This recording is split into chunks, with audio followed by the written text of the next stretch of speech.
Welcome to the show. Uh, that's really weird. You just sent me. I just checked my messages, and you just sent me something that I just was doing myself. Was switching the polarity of the way that the motor spins because it was drawing back instead of pushing forward. Uh, and I have a couple of few things, but I've been working all day on. Oh, by the way, just so you know, I went to the UPS this morning. When I went there yesterday, I went there. I got there like 3:30, 3:38, and but the girl was like, "Ah, the guy already left." Apparently, he shows up around 2 o'clock, 2:30. She said, to pick stuff up, and she's like, "I don't even know when he's coming sometimes." But so anyways, I dropped it off, and then this morning I'm like, well, why am I sending that to her when I can? I'm working on fixing something anyways. I'll put it back in the mail to you. But I think I came up with something pretty cool, or at least it's cool to me. You tell me. But anyways, I went and got it back from them today before the guy showed up, so that I could make whatever fix and then stick it back in the box and then stick it back in the mail. I figured there's no reason for you to get it if it just needs to get fixed again, or something else needs to happen to it. But anyways, this is pretty cool. Here's one thing that I came up with. The green part is sort of it's silicone, and it's just inside of a aluminum channel. And I have, in this case, stuck a magnet on the back. This is the size of the magnet that's inside the machines currently. But the way that I'm doing this, we won't need any magnet inside the machine, because what I did is, let's see if I can do this here. I'm trying to do this. I'm loading the red in right now. In is This is about to get dirty, so I wanted to film this before it is dirty. Because here you go. I put myself together. The thing is there's something called head. When it comes to a pump, any kind of pump, it really doesn't matter. There's a pump right. Well, you probably can't see it from there, but on this wall, there's a pump up there above my wood stove, which is, by the way, right within arm's reach right over here, which is nice. That's why I wanted to make this workbench right here, because it's nice and warm. But I also have to log in every 45 minutes or something like that, so it's convenient to just be sitting here. Anyways, oh yeah, every pump there's something called head when it comes to a pump. It's about the height that you have to lift the liquid, and it's also the viscosity of the liquid, and it's about you know the head is how much pressure that you can get something to lift, because in a lot of situations you can't use a small pump to pull water up a mountain. It wouldn't be nearly enough, so sometimes you have to do pumps and stages, and there's also parameters. It's nice that it is a fairly small tube, though. That means that the quantity of liquid is restricted. But every pump has a hard time pumping air. Air is compressible, and until there's liquid in the pump, it's called priming a pump. And you've probably done it. Old school cars, you had to, you prime the siphon bulb, and you can siphon the gasoline out of the tank, or put it into the carburetor or whatever. Anyways, the point is you're having a hard time. I think that's what you were saying. Uh, Getting the liquid to go through. I just put the red in here. The red to me is like the stiffest one. The blue is the second. Yellow and black are easy because they're real fluid. Which is, by the way, there are ways, fairly easy ways to thicken. If the yellow is too runny, which I haven't noticed that it's too runny, but you said something yesterday and it had me thinking all night about how, well, there's easy ways that you can add something called xanthan gum. You've probably heard of that before. It's just a common food additive. You can put it in your smoothie or whatever. Don't put too much in. Trust me ask me how I know.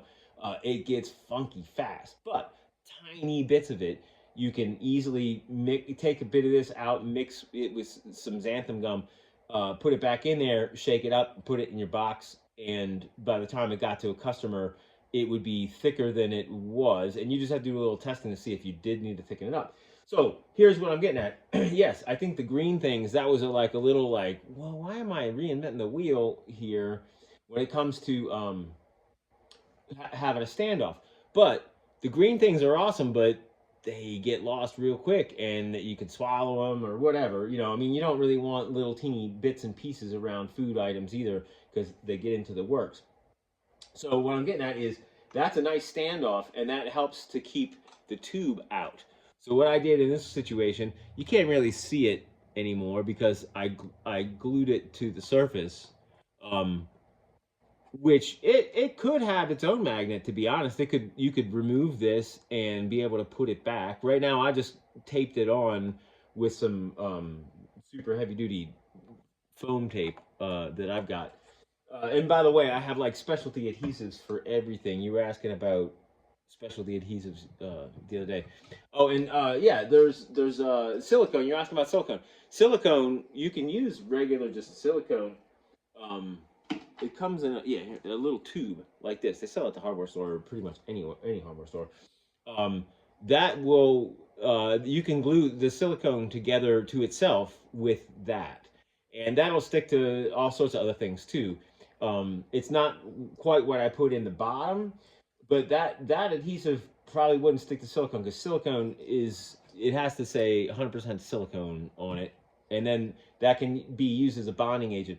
But I have some special stuff coming from a company called Dow Corning, this big chemical company. And there's, when it comes to industrial chemicals, oh my God, there's 10 bazillion of them, but they're all chemical formulations for a reason. And they also have expiration dates and whatnot. I don't like to order big amounts of them because I only use little bits of them. But anyways, my point is I have some Loctite EA608. I can see the package right there. That I can glue these magnets on really super duper duper strong. And then in this case, I didn't even glue the silicone in there. This is just a piece of silicone baking mat that I just chopped up and stuffed in there. But here's the cool thing. You can see how the tubes are sticking out of the top. Now, I stuck a magnet on the back of this guy and on the back of this guy. And what that allows is to have like a channel. Now, I didn't put sides on it. I don't know that it needs it. It probably would be a good idea, because then any juice that gets contained in here gets contained. And then you can pop this off, rinse it off, and then you can plop it back on. It's super simple. And I trimmed the tubes so that they're the same length, because, well, I don't know if you could see that or not. Because the magnetic attraction, I made like a little channel, and the magnet is magically doing its magic magnet thing. It's being pulled upward to the bottom of the tubes right now, because of, I put that other magnet behind here a little higher than the one that I'm putting on right here, which gives you that like clicky magnet feel, which is fun. I love magnets; they're great. I hope China keeps selling them, because that's where they come from. They're not terribly expensive, but they do a job that is almost impossible to do any other way. Well, it's not impossible, but you don't want to be removing fasteners or whatever. You want something that's very quick, easy to put on, to take off. And that's the one more magnet than the previous thing, but the two aluminum pieces instead of one allows that to be like that. And like I said, this could have its own magnet with a magnet again up inside of there, which means that then you could take this apart, you could take this off if you need to replace these tubes. Now, I cut this piece of aluminum, that's what you can't see. I cut a little V chamfer in it, a little trough, so that it functions, they function exactly like it's the same exact shape. I just copied the shape. It's like a little V with a hole at the bottom of it. So that slips onto all of the tubes at the same time and keeps them in place. And now you're dropping down, and you have a little bit of a wipeable surface behind here. I can even trim that back if I wanted to, but I kind of like that. It's sort of like a soda fountain when it comes to having just a little bit of, instead of spitting onto the machine, you have a little backstop right there. Anyways, you can pop that on, and the rubbery feel of the tubes, the silicone tubes and the silicone, that's nice. It has a good feel to it.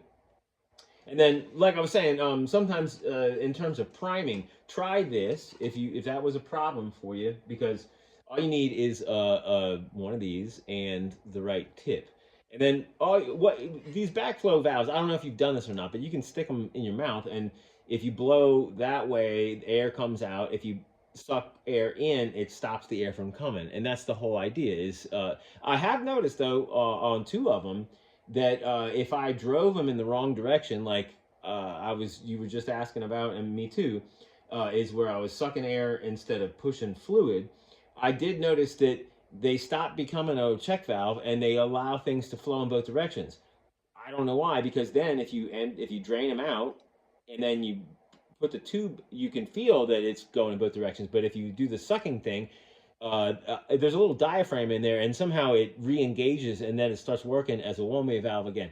And one of them was like that from the beginning, or at least it confused the hell out of me until I realized if you just, um, you know, if you go before you put them on, then you've seated the thing. I think that might be an issue because I noticed it on one and then I noticed it on another one, but I think I had driven the other one in the wrong direction.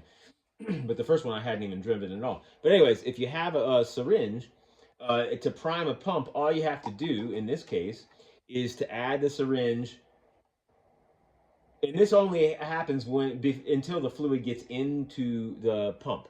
Once it's filled with fluid, as long as you don't run it dry, then you have to prime it again. But this is cool because all you do is you stick that nipple inside of that tube, and then you put the color in. You don't even have to pump the pump. I don't know if you've noticed this or not, but those pumps, the peristaltic pumps, are not.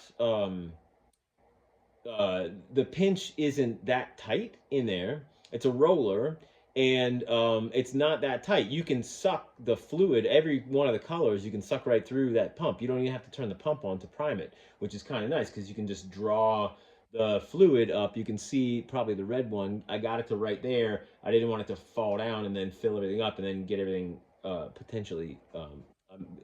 My bathroom is right behind this wall, and there's a big stainless steel sink in there where that's where I do all my testing. It looks like I drowned a clown in my sink or something. It's all or a rainbow. It's all colorful. Anyways, that should allow you to be able to prime the pump without even having to turn anything on. Once it gets past the pump, it's good to go. You don't have to keep sucking. You just have to get the color. Now you wouldn't necessarily see where the colorant is until it starts coming out here, or until you start seeing it coming into the tube, into this, I suppose, because this is all exposed to me because I want to be able to see everything and how it's going. But in the final, it's all tucked away in the final result. So you could just put this to that and then just draw until you get liquid here at the tip, and then move on to the next one and draw the next color out. And if you get a little colorant in here, who cares? You just take it apart and rinse it off. Um, Anyways, yeah, here's I haven't I'm not putting the Arduino to it at the moment. That's in the other room, but I just got this on a little switch, and you can probably see. Oh, let's see, zoomed in here. Um, the red is coming up now, and then it'll fill this guy up. And right now, I don't have the pincher on this one either. I'm just using little pinchers, um, the little crab claw things that they sell at the store. So here we go. We're priming the red, and now we've gotten into the check valve, and that fills up. It takes a minute to fill that up. And now I'm going to go ahead and release the crab claw. And now we're about to come out the end, and then we're going to make it drip. So here comes the goo. Well, you know how this goes. I don't really have to. Oops. I just disconnected my switch. Hold on 1 second. These quick connects don't clamp down very hard. Okay.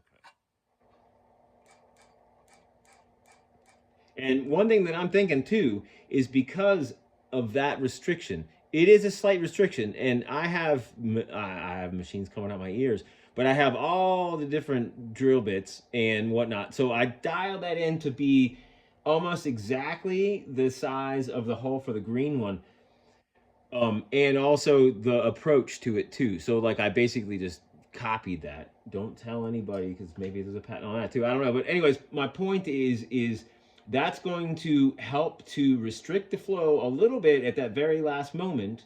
The pump overcomes it though, and then the droplet is going to be much more uniform than it would have been. I mean, like right there, it's just hanging right on the edge. But you'll be able to get more precise dosing instead of just having a tube at the end of the thing. Because that, now that I think about it, that's just a there we go.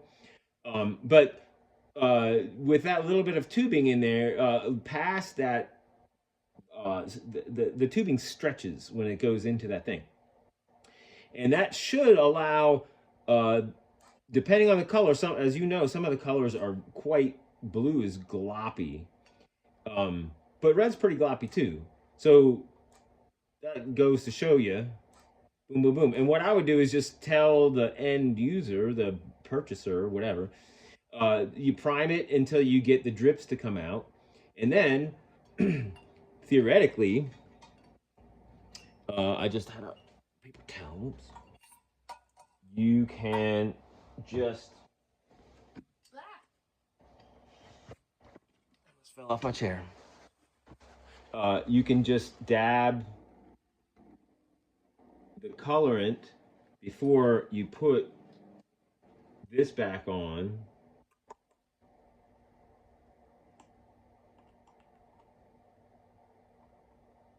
Ta-da! Oh, you see that? Yeah, you can see it, I think. And then when you want to go to use it again, that's the best thing that I have been able to think up. And I've been thinking about this for years now. But no, how to close that off. I mean, you could put a little screw in there, but then you'd have to take the screw off, and now you got dye on your finger. No two ways about it. But if this is capped on the ends, I think that you could just seriously remove that. There's no dye in there, right? Not yet, anyways. It's gonna get messy, as you well know. But again, just oops, switch fell. But the trick is to keep it from being, you know, I mean, I'm just pushing the switch, so I'm not 100 microseconds or milliseconds or whatever. But there you go, boom, boom, boom. And I'm even tilted back significantly, but I'm still not touching this drip edge, sneeze guard, or whatever you call drip edge. That's more of a roofing term or gutter term, but it's what it is, I suppose. And then, you know, that there's a little teeny bit of a bulge there, and I'm just gonna let it see if it drops. I'm sure with the yellow and the black it will, but with the red and the blue it might not because they're gummier.